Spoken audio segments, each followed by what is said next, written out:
Greetings, dry people. Now, we've been talking a lot about water lately. All of its fluid compartments, how water actually transferred through certain membranes, and we even talked about osmosis.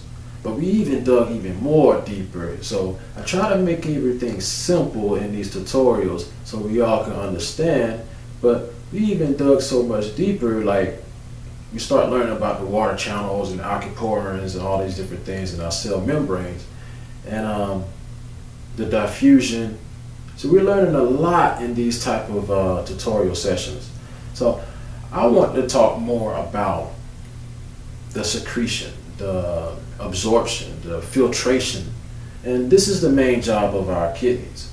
It's a lot of different components when it comes to this system, little intricate things when it comes to our kidneys. So it's a tough subject, y'all people. I hope that you're able to keep up with how I present this. Maybe you can go along with the worksheet and check everything out. Now, we know that every cell in our body has to secrete some waste, as well as it has to absorb the necessary nutrients or constituents that it needs. Now, our colon gets rid of all of the large solid waste, but our kidneys has the responsibility of getting rid of the fluid waste. So we are, like I said before, about 70% water. So that means if we accumulate more, and whatever toxins that we have to accumulate, as we build up more and more, we need a proper filtration system to help us eliminate, and that's all done by the kidneys. So the kidneys' main two responsibilities are to excrete waste while retaining water. So that's a kind of a hard job to do. So it has to regulate the water volume, and water is also inside of your red blood cells. So it also has to get rid of and maintain all of your blood acid concentration. So that has a lot to do with your pH levels and the influence of your red blood cell production. So basically, our kidneys are like these little 4-inch long beam-like structures, and they are filters, and most of what's inside of our blood has to be removed by the kidneys, and then our body really determines what we're going to absorb and what we're going to send out, and whatever we send out goes to the bladder, and through the bladder then the urethra and then exits the body. But now, for now, we're only going to talk about and discuss mainly on the filtration system, the urinary system, and how we create the urine inside of the kidneys. Now, before we dig deep into this subject, this big structure right here that you don't know what I'm talking about yet, we're going to get there. Let's go over the basic anatomy of the kidney first. Well, we're going to start off with about 2 kidneys. Everybody has 2 kidneys. Some people have had their kidneys replaced, and if you have your kidneys replaced, then you're going through some issues right now on a bunch of different medications. So the kidneys are around about 4 to 5 inches long. You can ball your fists up like this and put them near your kidneys on your pelvic abdominal area, and that's where your kidneys are.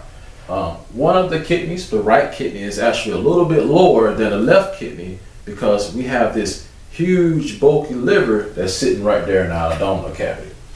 Now, attached to the kidneys, we have these long tubules called ureters.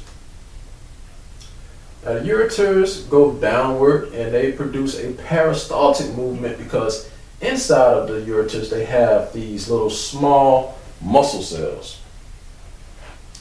So the peristalsis movement that I'm talking about means that even if you were standing on your head doing a yoga pose, you can still urinate, because this is a movement of downward position. So here, the ureter enters the bladder.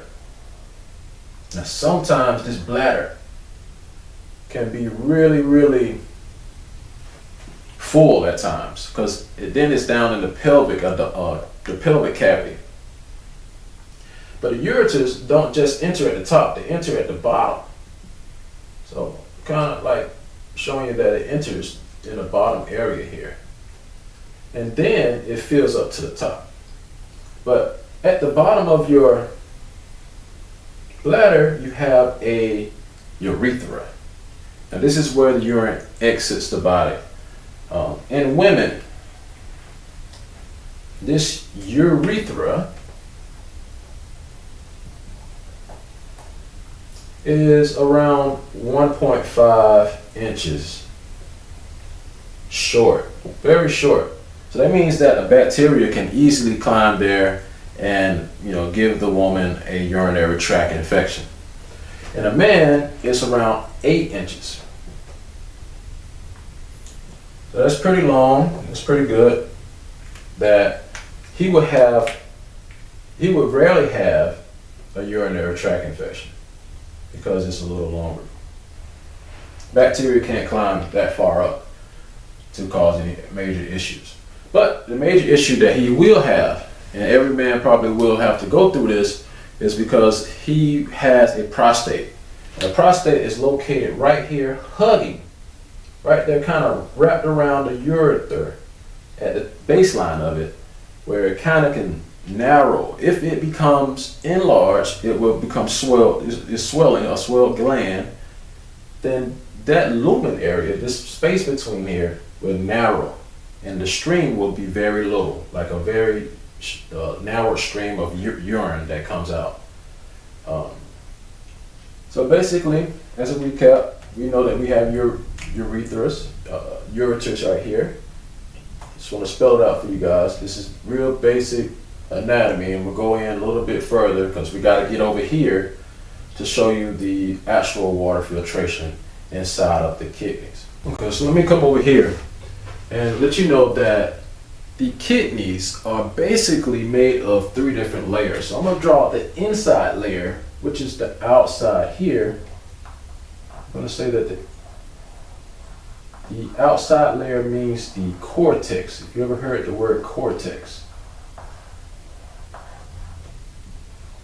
The inner side, or the inner, we're going to call this the medulla. So this area here is the medulla. So another word for kidney, as we know it already, is renal. So if you put that together, we'll see the word renal cortex,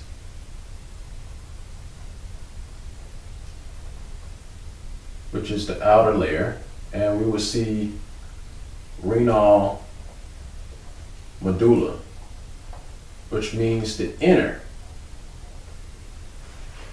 So renal cortex and renal medulla.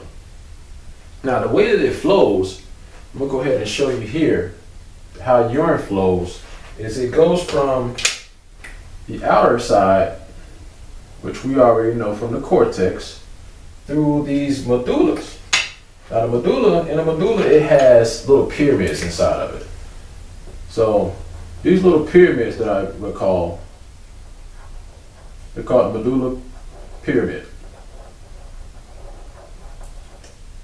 And the normal kidney has around about 8 to 12 of these in an average adult.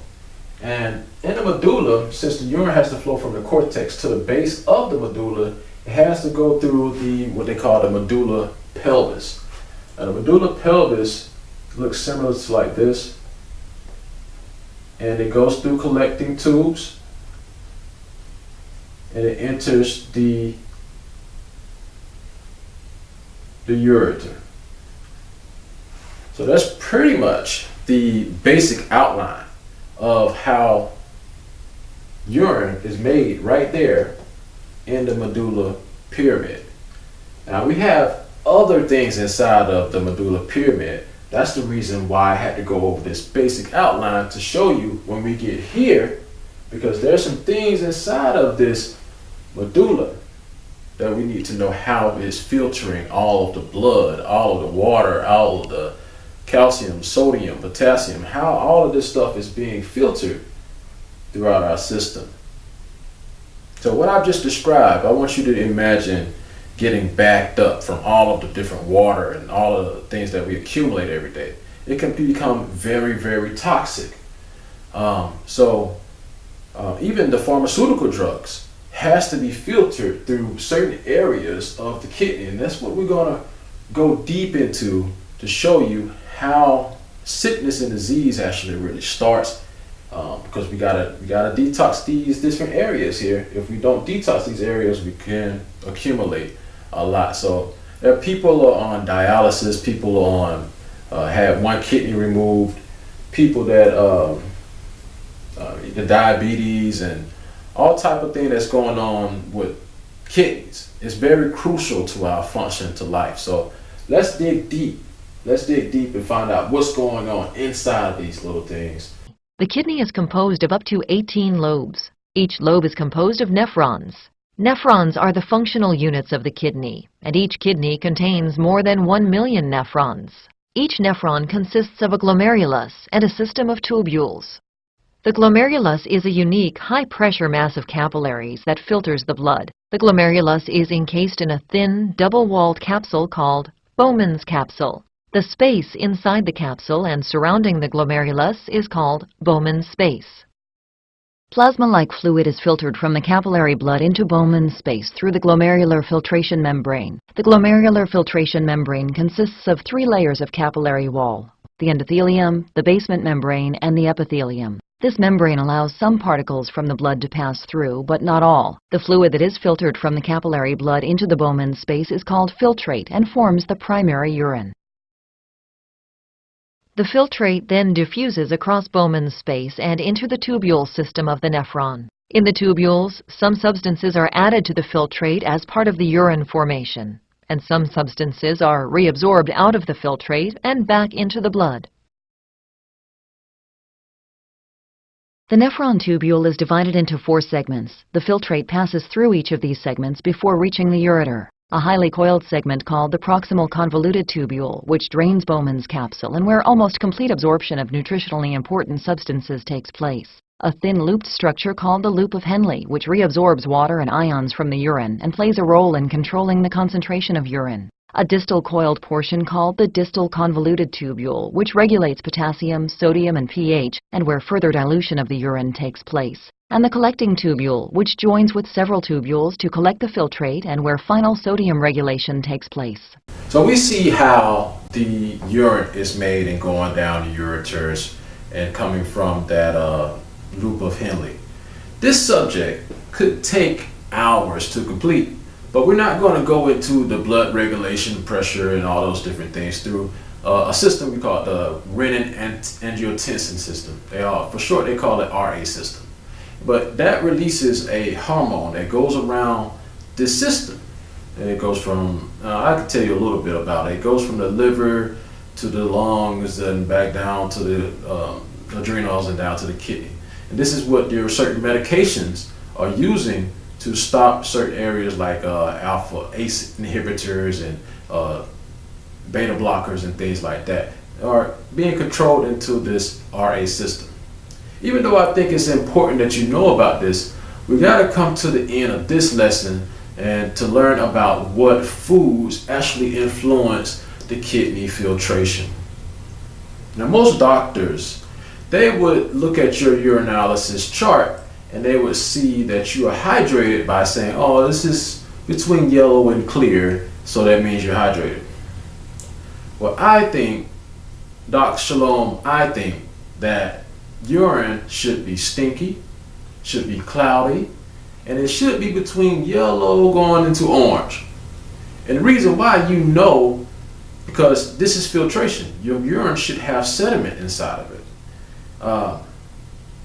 It should always be a cloudiness. And if you should always take in part, when you're going on like a 7-day live food challenge, you want to get you some clear jars and put day 1, day 2, day 3 on it to see your kidney filtration. Now, the way you cleanse is by fasting. A good way by doing it is getting a 7-day live food challenge and have astringent fruits.